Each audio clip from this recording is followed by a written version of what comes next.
하나님의 음성이 들렸습니다. 성령을 충만하게 입으신 것이지요. 그리고 그렇게 성령 충만한 상태에서 요단강을 떠나 40일을 광야에서 지내시게 되는데, 말씀 끝에 보면 성령에 이끌리시며 그랬습니다.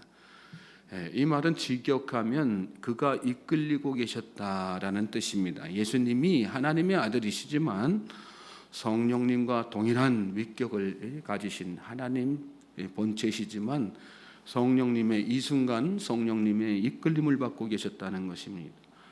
예수님이 참 인간으로 오셨다는 증거가 되는 거죠. 인간은 누구나 성령님의 이끌림을 받아야 한다는 사실을 말씀 가운데서 깨닫게 됩니다. 예수님이 시험 받으셨다는 사실은 누구라도 시험 당할 수 있는 사실을 우리에게 보여주는 그런 말씀이기도 하고요. 또 예수님이 이렇게 성령님의 이끌림을 받으셨다는 사실은 우리가 누구라도 다 그렇게 이 한 세상 살면서 성령의 이끌림을 받지 않으면 시험에 넘어질 수 있다는 사실을 우리가 깨닫게 되는 거죠.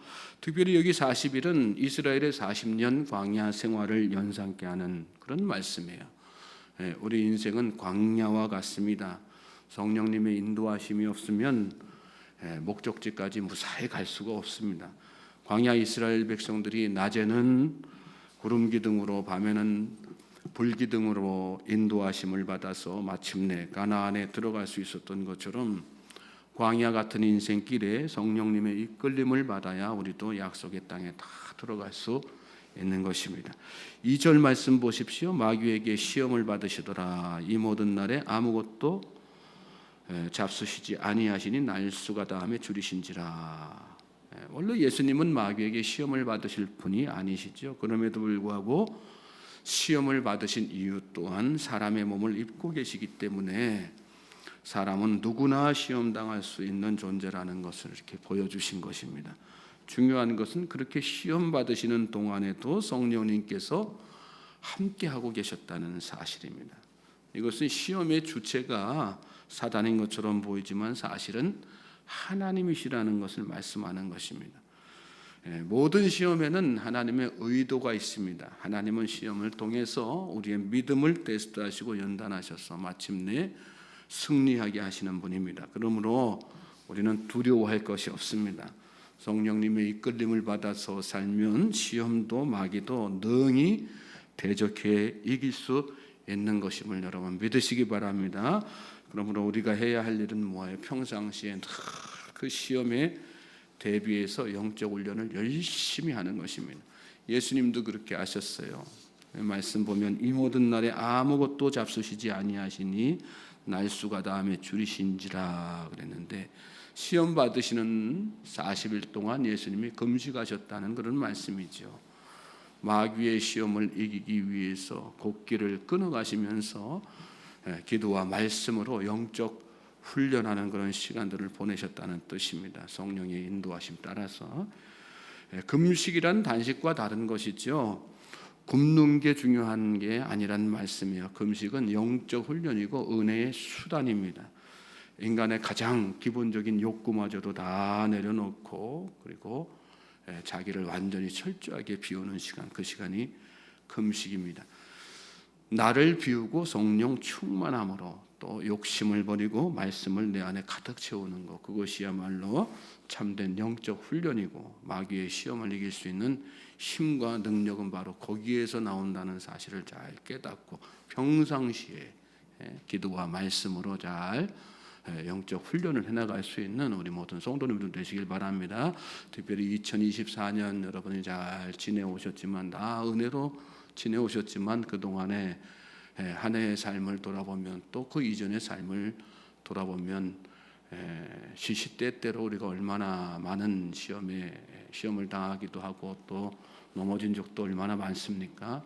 2025년에는 그러므로 우리가 더욱더 기도와 말씀으로 깨어서 그 어떤 사단 마귀의 시험과 유혹에도 넘어지지 않기를 주님의 이름으로 소망하고 축복합니다. 자, 오늘 말씀 통해서 주님이 우리에게 계속해서 강조하고 계신 것은 바로 그 한 가지예요. 내가 마귀의 시험을 이긴 건 하나님이 있기 때문이 아니라는 거. 나는 너희와 똑같이 사람의 몸을 입고 이 땅에 왔고 성령의 이끌림을 받아서 성령 충만함으로, 말씀 충만함으로, 성령의 능력으로, 말씀의 능력으로 그 모든 시험을 이긴 것이다. 그러니 너희도 나처럼 성령 충만함을 입으면 말씀으로 대적하며 성령 충만함으로 충만함을 힘입고 말씀으로 대적하면 능히 이길 수 있다. 바로 그걸 가르쳐주고 계시는 것입니다. 어떤 시험이냐가 중요한 게 아니라 어떻게 이기느냐가 참 중요한 것입니다. 이어지는 말씀에 모두 세 가지 시험을 물리치시는 장면에서 그걸 아주 구체적으로 보여주고 계시죠. 여기 말씀에 나오는 세 가지 시험은 인간이 세상을 살면서 유혹받기 쉬운 가장 치명적인 약점들입니다. 3절 4절 보시면 마귀가 이르되 내가 만일 하나님의 아들이어든 이 돌들에게 명하여 떡이 되게 하라. 예수께서 대답하시되 기록된 바 사람이 떡으로만 살 것이 아니라 하였느니라 그랬습니다. 여러분, 마귀는 약점을 따라서 공격하죠. 마귀의 수법은 수천 년이 지나도 변함이 없습니다. 마귀는 여기 말씀 보면 내가 만일 하나님의 아들이라면 하고 시험했어요. 근데 예수님은 뭐라고 대답했어요? 사람이 떡으로만 살 것이 아니라 하나님의 아들로서의 그 권위를 사용하지 않고 사람으로서 시험을 이기겠다, 그런 말씀을 하신 거예요. 우리에게 그런 도전을 주고 계신 거란 말씀이죠. 예수님은 예수님의 능력으로 능히 돌들을 떡덩이로 변하게 하실 수 있었습니다. 그렇지만 그렇게 하지 않은 이유는 우리로 하여금 예수님처럼 사단 마귀의 시험을 능히 이길 수 있는 그 능력을 깨닫게 하시기 위해서라는 거죠. 사람으로서 대적하셨어요. 그리고 예수님은 말씀으로 물리치셨습니다. 기록된 바 사람이 떡으로만 살 것이 아니라, 그 뒤에 무엇으로 산다는 말씀이 생략된 것입니까? 말씀으로 이기며 말씀으로 승리하는 이 시험을 이기는 비결을 잘 깨닫는 우리 모든 성도님들 되실 수 있기를 주님의 이름으로 소망하고 축복합니다. 자, 그랬더니 이번에는 천하만국을 보여주면서 마귀가 예수님을 시험하죠. 5절부터 7절이에요. 마귀가 또 예수를 이끌고 올라가서 순식간에 천하만국을 보이며 이르되 이 모든 권위와 그 영광을 내가 네게 주리라. 이것은 내가 네게 넘겨준 것이므로 내가 원하는 자에게 주노라. 그러므로 내가 만일 내게 절하면 다 내 것이 되리라. 마귀가 또 예수를 이끌고 올라가서 그랬는데 마귀는 한 번 패배했다고 물러나지 않습니다. 한 가지에서 우리가 시험을 이기고 물리치면 또 다른 것으로 미혹하는 것이 마귀의 습성이라는 거 우리가 잘 깨닫고, 그래서 더욱더 깨어서 경성함으로 나아가야 되는 것입니다. 예수님은 이번에도 말씀으로 물리치셨습니다. 8절 보시면 예수께서 대답하여 이르시되 기록된 바 주 너희 하나님께 경배하고 다만 그를 섬기라 하였느니라. 우리가 날마다 말씀을 묵상하고 잠시라도 말씀을 떠나지 않아야 되는 이유가 바로 여기에 있습니다. 마귀의 시험은 계속되기 때문에 그렇습니다. 마귀는 계속해서 우리의 약점을 찾아다니면서 우는 사자처럼 우리를 삼키려고 노력하고 애씁니다. 간혹 훌륭하게 이렇게 목회하던 목사님들이 평생 동안 잘 목회하시다가 수십 년 잘 목회하시다가 하루아침에 이렇게 넘어지는 경우를 보게 되는데요. 여러 가지 문제가 복잡하게 해서 얽혀 있어서 넘어지는 경우는 거의 없어요. 가장 약하다고 생각되는 거 한 가지, 돈이 됐든 이성 문제가 됐든 뭐 명예 권력 문제가 됐든 다른 건 다 괜찮은데 특히 약한 부분 하나 때문에 다 넘어지는 거거든요. 마귀의 습성이 그런 거예요. 계속해서 넘어질 부분들을 자꾸 찾아다니는. 그러므로 오늘 우리 각자에게도 다 약점들이 있지 않습니까? 특히 연약한 부분들이 있지 않습니까? 그러니까 평소에 말씀으로 늘 중무장하지 않으면요, 한순간에 다 넘어지고 만다는 생각을 우리가 잊지 말아야 되는 것입니다. 그래서 늘 깨어서 말씀 묵상하고 늘 깨어서 말씀 붙들고 하루하루 살고, 그래야 우리의 약점이 그 말씀으로 다 덮여주게 되는 거고요. 사단 마귀가 우리를 공격해 들어올 때 말씀으로 다 막아낼 수 있는 것입니다. 저는 저와 여러분이 그래서 오늘 이 새벽에 나오신 거 너무 잘하신 일이라고 생각되고요. 오늘 이 새벽부터 시작해서 2025년 안에 또 그렇게 날마다 이렇게 하루의 시작을 새벽 묵상으로, 말씀 묵상으로, 기도로 함으로 그날에 닥쳐올 사단 마귀의 미혹에 능히 대처할 수 있는 우리 모든 성도님들 되실 수 있길 주님의 이름으로 소망하고 축복합니다. 9절부터 11절 말씀 또 보세요. 또 이끌고 예루살렘으로 가서 성전 꼭대기에 세우고 이르되 내가 만일 하나님의 아들이거든 여기서 뛰어내리라. 기록되었으되 하나님이 너를 위하여 그 사자들을 명하사 너를 지키게 하시리라 하였고, 또한 그들이 손으로 너를 받들어 내 발이 돌에 부딪히지 않게 하시라 하였느니라. 마귀의 마지막 시험, 세 번째 시험. 여기서 또 마귀는 예수님에게 내가 만일 하나님의 아들이든 여기서 뛰어내리라 그러면서 이번에는 말씀을 인용해서 예수님을 시험하는 것을 보게 돼요.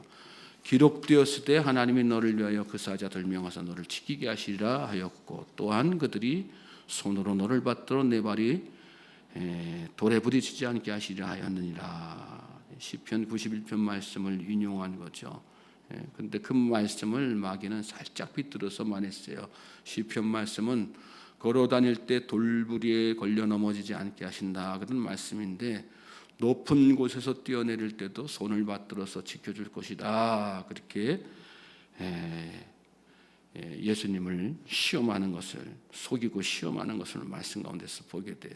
마귀는 그렇게 자꾸 말씀이라도 도구로 사용해서 우리를 시험에 빠뜨리고요, 속이고 또 비틀어서 전하는 일에 아주 전문가가 마귀입니다. 그러니까 우리가 무슨 얘기예요? 유의하지 않으면 평상시에 말씀을 제대로 묵상하지 않고 제대로 말씀 안에서 끼어있지 않으면 언제든지 넘어질 수 있다는 사실을 말씀 가운데서 또 깨닫는 거 아니겠습니까?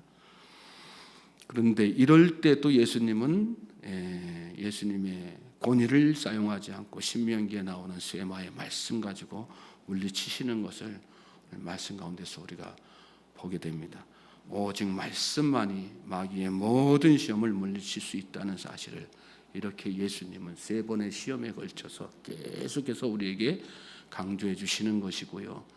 내가 이렇게 사람의 몸을 입고 와서 이렇게 말씀으로 능히 물리친 것처럼 너희도 이렇게 말씀으로 모든 사단 마귀의 시험을 물리칠 수 있다는 거, 우리에게 이렇게 직접 본으로 보여주시면서 깨닫게 하시고 우리가 이 세상 살면서 어떻게 살아야 되는지를 가르쳐 주고 계신 것입니다. 그러므로 오늘 이 예수님을 우리가 생각하면서 정말 우리에게 어떤 사단 마귀의 시험과 미혹이 닥쳐올지라도 말씀 안에 내가 붙들 제대로 서 있기만 하면 능히 물리칠 수 있다는 담대함을 가지고 두려운 마음 없이 우리 안에 계신 예수님을 의지하여서 이 하루도 정말 믿음으로 나아가는 우리 모든 성도님들 되실 수 있길 바랍니다. 시험이 없을 수는 없어요. 그러나 주님이 우리와 함께 하심으로 우리 안에 말씀이 확고하게 써 있는 한 우리는 그 어떤 시험에도 능히 대적해서 이길 수 있는 능력이 우리 안에 차고 넘치게 되는 것입니다. 우리 이 하루도 담대하게 하나님 앞에 말씀 붙들고 나아가는 우리 모든 성도님들 되시기를 다시 한번 주님의 이름으로 소망하고 축복합니다.